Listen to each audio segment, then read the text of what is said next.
you already started segueing into the success that you have in schools. Talk a little bit about how you're working in the schools and how you've built a relationship with the schools and how that's helping you just really further your cause as far as being a martial arts school within a community. I do teach at a private high school here in the Hamptons. It is actually grades pre-K to 12th grade.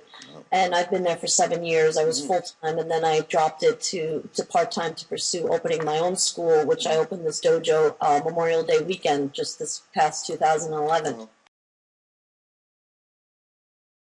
So I have a lot of connections in the community, you know, in that area. And then my boys went through the public school. I have 3 teenagers, and they're still in high school. So everyone knows me from the community just because of my boys. Principal tomorrow, yes? Yeah. Well, that's what happened. So at the local elementary school here, they have 450 students in the elementary school grades. It's from pre-K to 5th grade.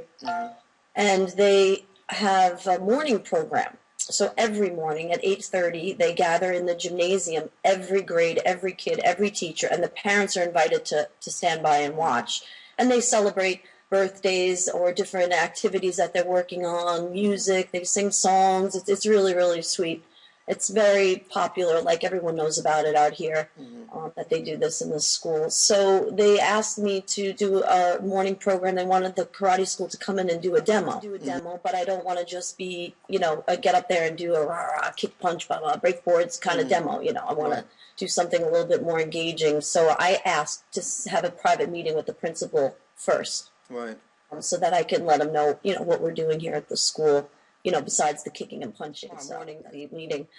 When I saw you today, I think I sent you a message on Skype that I figured, you know, you were the person I would go to because I had read about, you know, your background, and I know that you're involved in the schools. So that's when I jumped in to get your opinion. You know, my thing was the same thing that Tom told me, and when I asked him, and I've been speaking to people a long time, and he just said, "Be yourself." That was I seeked advice from a lot of people. They gave me a lot of great things, but Tom's simply was, be yourself, be you. Yeah, I mean, I did attend a bullying and anti-bullying workshop at the school that was run by the PTA. I think it had to have been at least 2 months ago.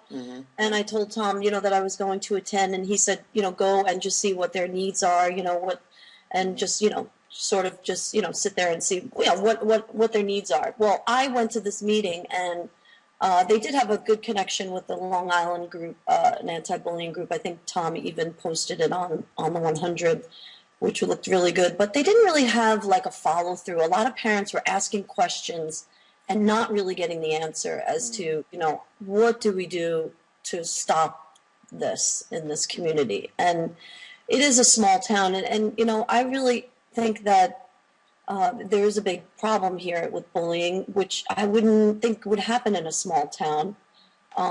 We also have a town out east, Montauk, which is the end of Long Island, which is a very sweet community, and they don't seem to have that problem there as much. You know, it's not as a parent, and in this community, it's a little bit of a bullying situation, and a lot of it comes from the parents, and you know, I can see it really. You know, that the kids are getting a lot of it from their parents and stuff. So, you know, so that's where I thought, okay, you know, let me get in on this meeting and talk about the projects that we've been doing here and what we're teaching the kids, the acts of kindness, and we can let the principal see, you know, that we can help. So I'm thinking, you know, he's going to probably want me to come into the different grades and do some work. So that's when I'm excited. Yeah, that's a great opportunity, really, because, I mean, the most important thing is building a relationship.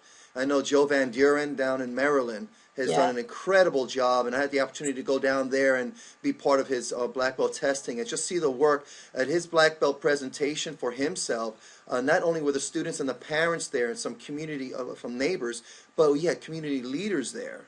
You know, from the city council were there, the school board. It was just incredible. They came out to support him, and I think just building a relationship, being ourselves, sharing the work that we're doing is the most important thing. And then I asked him, okay, well, how do we really, you know, manage that? And he says, you know what? Just let them know you're there to help and serve anyway, and they're just hungry for that. I think talking about projects. There's a lot of talk, I know, within my world here in Mount Laurel, and really talking a lot about project-based leadership. And Gary and Tom's talked a lot about that. Gary's been working on this for years. And